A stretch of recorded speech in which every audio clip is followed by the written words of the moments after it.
দেন Sulaiman Selim Dhaka ৭-এর parliament সদস্য, যাকে young জেনারেশনের পার্লামেন্ট সদস্য হিসাবে আমরা জানি এবং বাংলাদেশের মানুষ জানে।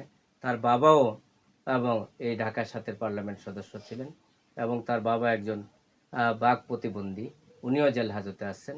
আজকে সুলাইমান সেলিম অনেক দিন যাবতীয় জেল হাজতে আছেন এবং আজকে ঢাকায় একটা হত্যা মামলা ওনাকে শুনানি দেখানো হয়েছে।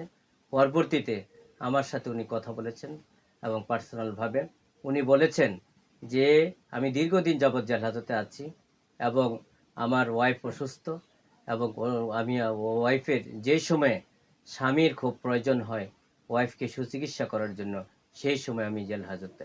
এমনকি আমাকে আমার ওয়াইফের সাথে সাক্ষাৎ করার জন্য এবং অনুমতি দিচ্ছে না এবং আমার ছেলেমেয়েদেরকে পর্যন্ত অনুমতি দিচ্ছেন না আমার সাথে সাক্ষাৎ করার জন্য। এবং এটা উনি বলেছেন এবং বিজ্ঞ আদালতে উনি দৃষ্টি আকর্ষণ করার চেষ্টা করেছেন।